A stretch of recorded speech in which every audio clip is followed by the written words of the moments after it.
right, we will call this meeting November 21st, 2024, Water and Sewer Authority of Cabarrus County to order. First item on the agenda is adoption of the agenda. Do I hear a motion to do so? So moved. Second. Got a motion and a second. Any discussion? All in favor, say aye. Aye. Opposed? All right, we will roll into new business. Wendy, got a presentation of our annual audit. Good afternoon. This evening I'll be presenting the annual comprehensive financial report. I have a couple of slides. Sorry. John Kaplar from Potter and Company is here and he'll be speaking after I finish these slides. So I'm presenting the financial statements for June 30th, 2024.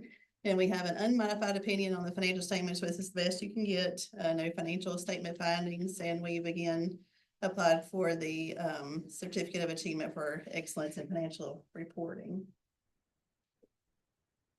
This next slide shows the net position over the last 10 years. It has increased, especially over the last several. The line at the red line at the bottom is unrestricted net position. So this is not fund balance like you would normally see in your governmental accounting. This is more like, this is full accrual or typical business accounting, or you can, this is the equity of WSACC. Before we go spending, like there's 77.7 million in unrestricted. For that, about 33.3 million of that is Charlotte Water money that we're holding that we will pay on phase 4. It's not restricted for the financial statements, but it is internally restricted. So about half of that is for Charlotte Water for phase 4. Any questions there? All right. So the next slide is total operating revenues and expenses. As you can tell over the years, these are pretty close together. That's how we budget here. We budget what we think we'll need for the year. As you can see, expenditures are usually over revenues, but depreciation is included in this year. That was $7.6 million in expenses. I wanted to show you the system development fees. We had the best year we've ever had with those. It was over $6.8 million. The next closest year, as you can see, was in 2021. It was about 6.2. We haven't allocated any of these funds since 2022. So these are just adding to the balance each year. And right now, well, as of June 30th, we have a little bit more now, but as of June 30th, it was $16,480,000. So the reason this keeps increasing, like I said, we're not allocating those to other capital projects because we're using revenue bond money, Charlotte Water money, and then of course we're spending down grant money that we have. So we can save this money for future capital projects. We did have a financial performance indicator. It's the same one that we had last year. The LGC, or the Local Government Commission, started reviewing financial statements differently. And we basically enter information into a spreadsheet and then it kicks out anything that looks like could be an issue. So for us, it's capital assets. Our total capital assets being depreciated is 239 million, but we have 133 million in depreciation, which is over half. So if we weren't investing in our capital assets, this would be a problem. But as y'all all know, we're very heavily invested in our capital assets. With phase 3 and phase 4 will be about $260 million when we're done. This should be the last year we have this, because I can pull over some of the capital assets that are completed and add those to the assets being depreciation during fiscal year 25. This is what the Local Government Commission requires, is that this is that I present this, and then I have to send them a letter where you sign this. I don't know if you remember signing this last year. So I have a, I'll just pass this letter around, basically says the same thing, and I'll get that turned into the Local Government Commission. Any questions with that? Any questions overall that I can answer before I turn it over to Mr. Kaplar? Questions for Wendy?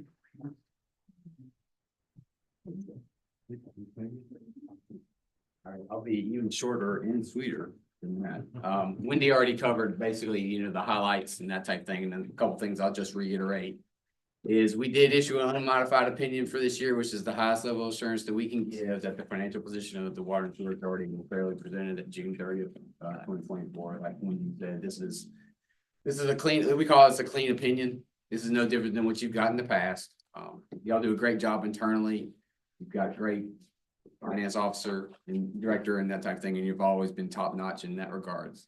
You can just go out there and look at all the plaques you got on the wall.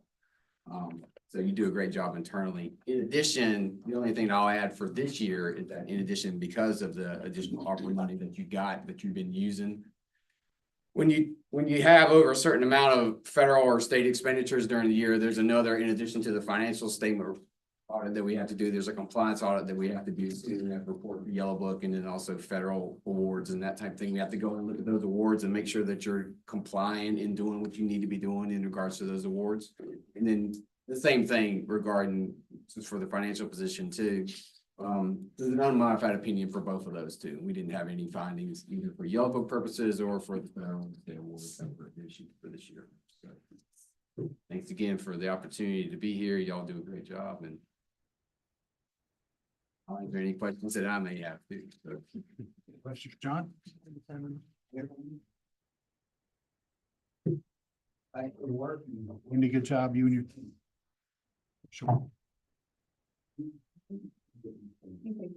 We'll roll on. Next item is resolution directed projects grant. Yes, so as we've talked about before, Charlotte Water is allocating the one MDD. And we have to pay for, so it's a little over $35 million that we'll have to pay for. I submitted the application, so this is the next step in the process of getting this approved at the state. So I'm requesting that you approve the resolution accepting the appropriations from direct projects grant from the 2023 Appropriations Act. And like I said, we've received a letter of intent to fund. I think that was included in the packet. Any questions for Wendy? Motion to approve. Motion to approve the resolution. Is there a second? Second. Motion second, any discussion? All in favor, say aye. Any opposed? All right, that motion carries. All right, Wendy, you still have the floor. All right, so this next is just a little bookkeeping or updating our information with Michael's retirement. Shelley and myself will stay on this non-corporate resolution. We were both on there before, saying it does require the multi-bank security just requires that the board approve this, and that'll allow Shelley and I to sign it and Shannon to sign it, saying that it was approved by the board. Any questions on that? Motion to approve this resolution. Second, any discussion? All in favor, say aye. Aye. Any opposed? That motion carries. Okay, thank you, Wendy. Chad, condemnation. Yes, so as outlined in the agenda item that was given, there was a miss by the attorneys in the documents that were approved last time for one of the parcels. That parcel actually included two separate permanent easements to be acquired from that property owner, from that piece of property, and a temporary construction access. They only had one of the permanent accesses on there. So it's just to clean that up and to include those. Talking with William, we felt like we may have, and our other attorneys felt like we may have been okay, but it was cleaner just to get this cleaned up. Great news though is I came to you with 8 to be confirmed. We settled with 5 of those. There's only 3 of those remaining, and those 3 all fall into the unresponsive category. We cannot get response from them. So those probably stand to move towards condemnation, but hopefully they're not large. Hopefully it's nothing that we're in a adversarial relationship with anyone. We just can't get communication or with those property owners. So I would just ask for you to approve this additional resolution to authorize the additional condemnations within that parcel. A motion. Second, any discussion or questions? All in favor, say aye. Aye. Opposed? Motion carries. Now, resolution to change the meeting date.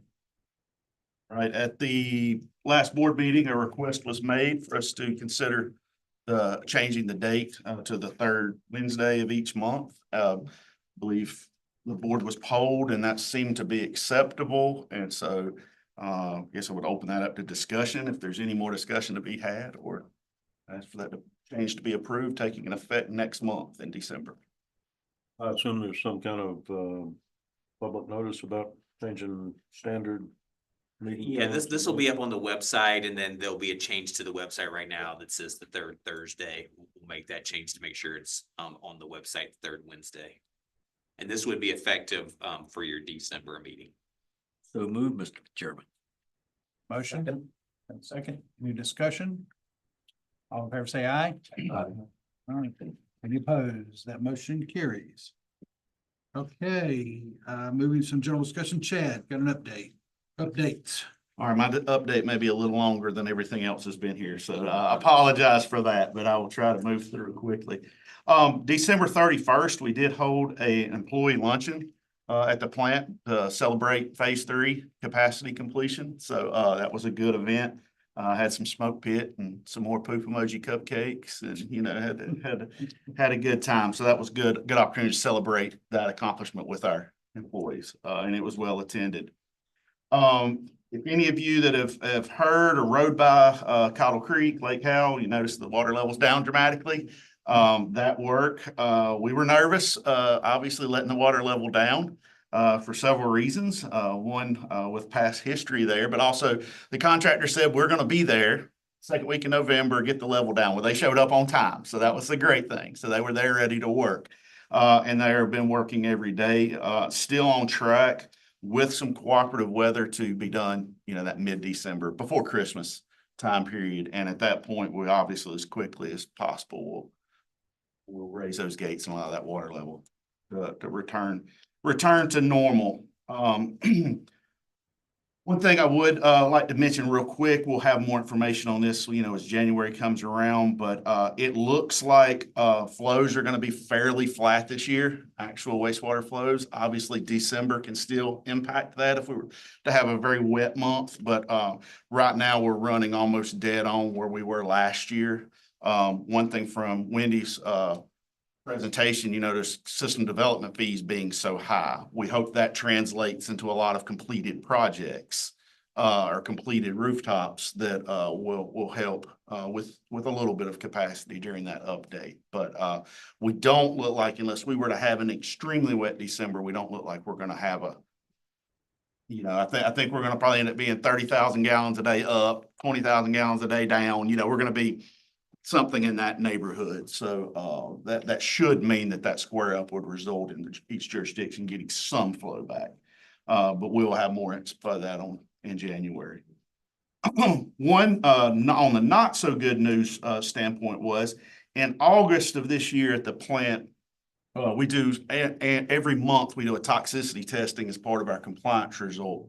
That's a standard test that we run every month. In August, we failed that toxicity test. Our lab that does that for us let us know within a couple of days. It's about a week-long test, but let us know really quick, this is not going to pass. We grabbed more samples, started looking to see what was going on. Contacted the state, got the state involved, the state out. They agreed with the steps we were taking to try to identify the problem. Long story short, we have not identified what that problem was, and all tests starting just a few days after that have been clean and have passed. They have required us to do, it's usually quarterly, all right, Chris? They required us to do it in September, October, November to do monthly. We passed all of those at 100%. So long story short, we don't know what hit us there that would have caused that. It could have been something coming from the plant. It could have been something in a batch of chemicals. There's different things it could have been that really now is hard to identify because whatever it was moved through quickly because the next samples that were started just a few days later passed. So we don't have a lot of information on it. We did not receive a fine from the state. The state was appreciative of us contacting them directly and getting them involved. If you guys would like more information on that from our lab supervisor and our ORC, we can definitely put together a presentation to give some more detail on it, but I kind of hate it too because we really don't know much. It just happened. And we don't think it was, Chris, it's safe to say, we don't think it was a product of construction. I don't think it had anything to do with the construction. We think it was just something coming through the plant. Has that ever happened before, a short-term spike like that? Oh, Anybody remembers? Seems to me that, anyway, Years ago, we had an incident, similar to it where we gotten a batch of chlorine that was, for pool. Chlorine was different than what we use and it caused an issue like this. We did verify with the chemical supplier that the chlorine we had was the correct chlorine. The sample that Chad mentioned that we took a couple of days later was using that same chlorine and it come back non-toxic. Actually, the sample that failed the test, we split the sample, sent it to 2 different laboratories. It failed at both laboratories, so we feel something was amiss, but we couldn't pin that down. They reran that sample about a week later and the sample tested non-toxic then, so they felt like whatever was in it had degraded, that we really never could find an answer for it. So did the toxicity, could you measure, did it have any effect on the bugs, the organisms? No, sir, and that was what was really caught us by surprise because our normal indicators, ammonia, TSS, pH, all those look fine. The plant stayed through the whole thing, very healthy, didn't see any upset. So really, if it wouldn't have been for both labs seeing it, we'd have felt, okay, somehow maybe we contaminated a sample handling it, but both labs seen it with split samples, so we really could not find an answer. so could it have been something introduced into the system anywhere? It could have been, typically we would have thought we would have seen it, like Jonathan was at through the plant, would have seen some of our indicators. We even went back, checked our pesticide records to make sure nobody was spraying pesticides or herbicides when they collected the sample. Really just didn't know where it come from, especially with both labs seeing it. Well, it seems to me, I remember some issue we had with Mark Fowler and, we had strong suspicions that someone was dumping something right into, a manway. Yeah. But with that one, we really saw an effect on the plant. That's correct. We lost our ability to nitrify. We've seen some effects of some algae and stuff that grows in the plant. We've seen it kind of die off. Unfortunately, this one, we just did not see anything. The plant, everything stayed in compliance other than the toxicity test, Not like a no harm, no foul kind of thing. Correct. We don't, obviously, we take pride in 100% compliance and this puts a ding on that, but we still, the state recognizes our efforts and I think we have a good relationship and I think trust from the state that we're doing the best we can, that we're moving in the right direction. I think we don't have the additional samples ended. So I think starting in the new year, we'll be on the standard quarterly cycle again, correct? Correct. They require us to do 2 additional tests to get those, pass both of those. Any other questions on that? Wanted to talk a little bit about the CIP. We have begun internally, or beginning internally the budget process. Typically we've run the CIP and the budget process kind of concurrently, and provided those at the same time. I want to discuss with the board, the CIP is going to be very difficult for us this year with the facilities plan work that we've got going on, to try to predict what we're going to do even a year or 2 from now. Because of not knowing what the recommendations are going to be, say, for a plant in Mount Pleasant or a new plant somewhere else, or what's the next expansion at Rocky River going to look like? Or, there's so much of that in the air. That's going to start coming together early in the year, but I wanted to confirm that the board would be okay if the CIP kind of follows a different time frame and maybe the final CIP is not ready till June, even though we're looking at the regular budget in the April time period. I just wanted to confirm with you guys that you agreed with that thought process, and let's not just present numbers. Let's try to present accurate numbers, even if it's a few months. What do you see that looking like, Chad? Like at a point, like bringing together an operational budget? January, February, March timeframe, and then following up with a CIP, and then combining the two. They will be separate. They'll stay separate. So we finalize our budget by the April board meeting, so that way that the boards, the member jurisdictions have our reps by that period of time. So our board is always presented with the budget in March, and then What are we gonna put in as a budget placeholder if we're not looking until June for? well, that would be all CIP, so that wouldn't be Would there be- affect the operational budget. Well, I mean, would there be debt service or anything related to CIP projects in this coming budget? No, Or nothing new? nothing new at this point yet. So Everything that's the already. quickest work that's gonna take place will be design work at Rocky River. Potential if we're, design work if we were to do something at another plant, Muddy Creek. Design work with that we have funds, state funds allocated towards that. So all of this comes together as we still have, about $25 million in state funds, correct, Wendy? So we're gonna have to analyze what do we use those state funds for? We have system development fee reserves. So unless we start looking at a significantly sized project, we're not gonna be looking at new debt service in the next year or two. That would be on into the future. And maybe I'm misunderstanding it. So from July 1 of 25 to July 1 of 26, we're gonna have some capital expenditure in that budget year. Yes. We're gonna approve that in April.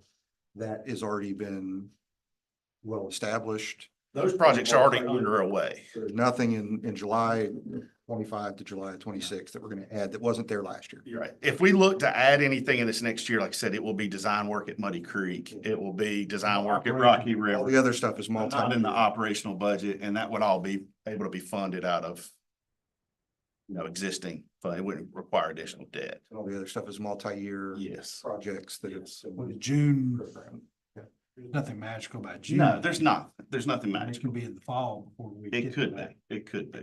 But But we you wanna have want to a- nail some of this stuff down sooner than later I because get it. no one likes uncertainty. So we like to nail it down as quick as we can. Understand that. Last item I have is a project in the Kannapolis area, the Irish Creek project, which is on the northwest side of Kannapolis Lake, actually in Rowan County. We were approached by Kannapolis that they have been working with Rowan County to put in a pump station and send that flow to Rowan County for that to be treated. Salisbury. Salisbury ultimately. The sewer service agreement that we have with everyone, including Kannapolis, states that they have to essentially get released from sending that flow to WSACC and to send that to another wastewater treatment system. It was not real clear to myself and William of what type of level of approval that was needed. So we wanted to bring that to the board, kind of have a little bit of discussion on that, make sure no one had any concerns and essentially make sure no one had any concerns with me approving that as executive director. And I think Mike might have a few more details on that, but it Yeah, makes sense. yeah, I mean, it's just as a residential project that won't happen unless, and we'd have the opportunity to work through Landis and their current agreement with Salisbury to send that sewer north. It's split, this project's split, about 65% is in Kannapolis and the remainder is in Landis, so it's a joint project with the developer, so we're trying to utilize their existing sewer capacity to send it that way, because as we all know, we have limited ways to send it south. So what is our current requirement on approving that? I mean, is that in a bylaw? Is that in a policy? Is it? Master sewer agreement. Yeah, it's with the individual sewer agreement. And so, and that, it just says you can do it, but it takes the WSAC consent. But I guess I would say, if we were out looking for sewer to treat, it would be a different story. The fact that we, had capacity and we're trying to get new capacity, seems like to send that to another person doesn't hurt anybody at this board. It's a smart move. I just think it's a matter of So there's whether no, it's an executive director or a board And decision. that's the question is, no existing capacity being taken off of the system, just something new going a different direction. Right. How much, do we know how much capacity they have available up there? I mean, obviously they have something. No, for We gotta this. start it. I'll put in a pump station too. I'll go with you. Would you wanna go spend some more? Daisy chains and associations. There is that possibility. We haven't talked, this is a fairly straightforward thing because it's just one project and it's Landis has an existing agreement for sewer treatment with them, so we're just sending it through Landis, but there is the possibility to look to the north for other things. So it could be something we jointly talk about. That's a sort of a topic for another day, but Yeah, I mean, it sounds like a technical question to me, which makes me feel like that's an executive director call. There would be no negative to doing something like this other than if you're going outside of a basin, if maybe this reduces the volume of clean water that comes, there's some very small things that I think most people at this table wouldn't understand in depth. So to me, that sounds more like a technical decision, but I'm open either way. Yeah, so we just, from our standpoint, just a consensus, I assume, of the board to be. Yeah, that's right.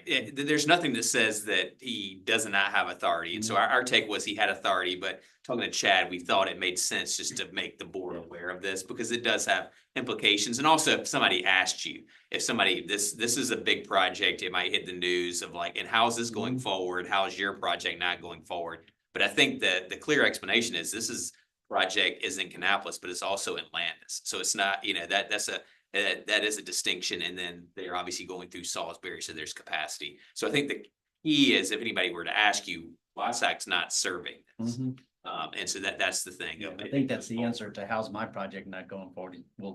This isn't taking capacity away from you. That's right. And so, yeah, I don't think y'all need to do a formal motion or anything like this. This is more for everybody's edification, just so you know what's happening. And then Chad will ultimately sign it. and we can have that larger discussion about that. We've sort of had that, but it's been a while. So if that's an option that WSAC as a board wants to consider. External opportunities in general. Yes, exactly. Be a piece of the puzzle. A little more complicated, for a large amount, but it's doable. We've looked at it. So. All right. Yeah. Okay. That's all I have. All right. Question all the way back to the gates. Last time we exercised the gates like this, we had the surprise that the pistons or whatever were full of water. I assume they were all good. Correct. We maintain them much better than it was previously. Thomas, do you want to? Yes, we did have a hydraulic consultant come out and make some adjustments down there because we are not actuating these to this level on a normal basis. So they came out, made some adjustments. We are gonna look at some additional work out there, but everything is all right with what we have. Thanks. Sure. I had one additional question for Jed and probably Wendy, but our capacity fee can only be adjusted once per year, the budget, right? So that whatever we set in the final budget, or is that We just just- municipalities? We just did that report. We're required to do it every 5 years. I guess we could do the report more often if we wanted to, but we're required every 5 years. And we just did that last fiscal year. We set those fees. I suspect we could change it mid-year if we chose to. The fee is not a tax. I mean, I guess if we, So that's question one. If we wanted to change it at any time, could we? And the second is a comment, which is, I think if we look at our audit report, we did good compared to other years. We're putting in 6.8 million in capacity charges, but we have 260 million that we're spending in direct capacity improvements, and the two are nowhere close to each other. I don't expect them to be a 1-for-1, right? But it should be kind of a 1 to 20, somewhere in there. And if that's the case, we should be bringing in about 15 million in capacity charges. Otherwise, we're putting capacity cost on our existing customers. And the member jurisdictions are paying that in debt service. We can't pass that along to anybody but existing customers because we're not allowed to use that in our calculation for capacity charges. For us, it's a use charge. And, if we were to build our own interceptors or build our own capacity, we can use that in our total capacity calculations. So I think, you know, if we looked at it last year, we should at least look at that report again and think about the amount of that we want to put on. Do you remember how close we set the system development fee to what it was calculated that it could be? It's been a while since I looked at it. I know there's 3 different calculations. One was more, we sort of took the middle Yeah. of the road is what I remember. I can. I remember we the can send that out discussion to and the I remember board exactly and what you we said, can where it look was at like we picked the middle. But I'm just looking at the raw numbers here and it just, Well, one it's just a thing, plant. That's not interceptors, expansions. It's nothing. I mean, one thing to keep in mind with the plant, about $100 million of the 250 million is being either borne by Charlotte Water. That's not going to our existing ratepayers, or it was essentially maintenance work that needed to be done, replace of the electrical system, a lot of that. So it's still a huge number. dramatically, different, but the 250 million is, it is a lesser number than that's being borne by the ratepayers. It's just something I would like to discuss during our budget process of, is that a fair and accurate number for our existing ratepayers versus our It capacity? might be fair to do that, to think about doing that study again after we get like right on the heels of all these expenses to understand. I mean, because none of that really was. Did we do buy-in or what did we do? The combination approach was the, Yeah, I don't yeah, know yeah, what yeah. it's called, but. I'd just be interested to see if we captured how much of that we captured. Is any of that, any of that change? Far removed from the litigation and all the municipalities that had to go through and the fact that we now have to calculate the system development fee. So it was kind of in the shadow of it being challenged. I don't think we wanted to be terribly aggressive when that decision was made. Maybe just as you suggested, when he sent out the summary and the numbers that we talked about before. Harrisburg this year was like 1.8 million capacity fees that we collected. And the county, the wholesaler for the entire county is only about 3 times that. I feel like there's room there, but maybe I'm wrong. I haven't got into the. And if you look at historically at the rate we've accepted flow versus the rate we get system development fees, we should be closer to the $8 to $10 million range. If things were being built as fast as they've been accepted over the last 4 or 5 years. We hope to see that continue to that level or even higher. We don't, it might not, but we would hope for it to. The calculation did include our CIP at the time, which was both all of our current, C-34 MPD plus what our current CIP was at the time. So it did look forward. What we got. And the other changes, the system development fees are on the back end now, right? When those are actually paid at building permit, right? So we've given capacity, we're holding, but you're not getting that revenue till they are, potentially years down the road. Correct.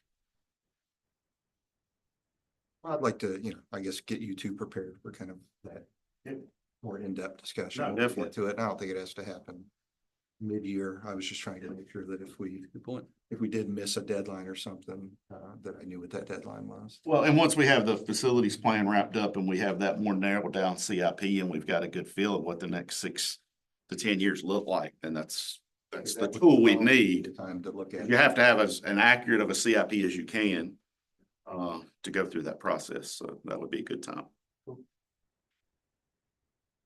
That's all I had. Okay. All right, we have some unfinished business, minutes from October 17th. I hear a motion to approve those minutes. So moved. Second. Motion second, any discussion? All in favor, say aye. Opposed? Okay, that carries. All right, Thomas. Take us home with a construction project update. Absolutely. Mr. Chairman, members of the board, have a different sort of update this evening. We've talked a lot about phase 3, phase 4, what's capacity related, what's not capacity related for each phase. And so we've got our, kind of the orange and purple sheet on the wall over here that we used historically to kind of simply define what is phase 3 to get to 30 MGD, what is phase 4 to get to 40 MGD. As we've gotten farther into each of these projects, completed construction for the phase 3 capacity related piece, just wanted to bring this to you to clarify a little bit further what we talked about last month, is that we've still got some pieces that are being funded under phase 3. We were able to come in well under budget on that overall, which created some opportunities to get ahead of some work for phase 4, and to do some work that had been planned throughout the plant as well. So there are 3 colors here, and my blues and greens personally kind of combine sometimes, so I hope that won't be an issue here. But wanted to, I think I can, okay, so the blue, like we see on the aeration basin 6 right here, item number 10. Everything in that color is a phase 3 capacity related item to get from 26.5 MGD to 30 MGD. We are working on punch lists for those items, but everything is complete. Everything is operational with regards to that. The lighter blue or the teal, if I'm not calling that the wrong color, like the clarifiers rehab, like item 9 there. Those are efforts that we are funding out of phase 3. We have planned these efforts for a long time, and they are either, rehab related for 50-year-old equipment that we've got at the plant, or they are related to capacity that was kind of a head start on phase 4. So an example of that would be the gravity thickeners over here in the thickened sludge pump station over there. That was a head start on capacity for phase 4. Also the interceptor building that we're constructing outside the gate up here at the top, that falls into that bucket as well. That's being funded out of phase 3, but we are constructing that building to make room for some additional facilities that need to be in place where the existing interceptor office is right now. So that covers kind of the dark or the blue, kind of the bright blue being the phase 3 capacity related things to get to 30 MGD. The teal things are things that we are doing either in connection with kind of getting ahead of phase 4 or rehab items, also funded under the phase 3 funding pot overall. And then the can't get agreement on what this color is. It's either purple or blue, depending on your perspective. But like that equalization basin number 2 out here, that basin and everything in that same color are phase 4 items. Some of those items are already complete. Many of those are well underway. We have folks spread throughout all these areas in the plant working right now. But phase 4, those are things that are underway. Those are things that are going to get us from 30 MGD, where we are right now, to 34 MGD. So just wanted to present an update kind of on that orange and purple schematic we had in the past with a little bit more detail and a little update on where we are right now, overall. So that's all I have for this evening. If you do have any questions, I'm happy to take them. We just recognize that was a little confusing, that phase 3 is complete, but phase 3 is not complete, kind of a deal. There was a lot of reason behind doing that. The one being trying to expedite schedule and getting some things started that could be started. And then items such as the interceptor building number 30 up there was an item where we're under budget. We were able to do that out of the budget of phase 3. And I believe the clarifiers are fall into that category as well, right? Clarifiers are contingency items. Yes. So we'll have more information early in the year, but we did receive a preliminary update from our contractor on where we stand budget wise on the project. And their best estimate, some of this work will not be completed until the August, September time period of next year. So there's still some variability that can happen, but their best estimates have us ending up around $11 million under budget, even with adding the additional items such as the interceptor building and the clarifier rehab work, which is significant amounts of work. So I say that because what we're trying to do internally, part of the master plan identified about $11 million worth of condition assessment items in the plant that are not being touched by this project or either of these phases. So what we're trying to identify are things that could make sense to move into phase 4 potentially with savings from phase 3 to get those out of the way, to get those done while we have a contractor on site and we have personnel on site. So we're just trying to look at that from a real responsible way. What's the best way to utilize funds, and we will be bringing that a little more formally to the board as we get into the new year, but that's definitely good news to be that far under budget. What is the, for phase four, obviously to get to that 2027 capacity, what is the critical path? Like, what is the one thing that, Sure, there are a number of things they're considering. The EQ tank is well underway. That shouldn't be an issue at all, and they don't really foresee issues with any of this. The aeration basins, the work they're doing in those is a critical item. Getting electrical equipment to the site. We are getting updates on that. We understand everything is going very well, but that is still kind of heartburn for the industry out there, is just trying to get electrical equipment to the site, get it all correct and all put in. And then the secondary clarifier rehab as well. They are moving through that kind of piecewise. Obviously, we have to keep running the plant while they're working on those existing facilities. And so that is another key piece. But from what I understand, the aeration basins are really kind of the key, the one driver, if I had to pick one out of all of them. And to kind of simplify it, items 12, 13, and 14, the aeration basins there. If you look at 10, 12, 13, 14, those are all of our main treatment, the heart of the plant. 3/4 of that needs to be online, essentially. So when you look at 12, 13, 14, one of those can be down at a time. And it's about 9 months to 12 months worth of work in each of those aeration basins. So we can't take down all three and just throw a bunch of crews at it and just knock it out. It takes time, and you just have to work through each one. And that's the challenge with it. And then when you bring it up, you have to make sure it's working, it's functioning right, everything's process-wise is good before you take the next one down. And so it's a time, it's the same thing with the 8 secondary clarifiers there, number 18. You can only take 2 of those down at a time, kind of a deal. And so it just takes time to work through all of that.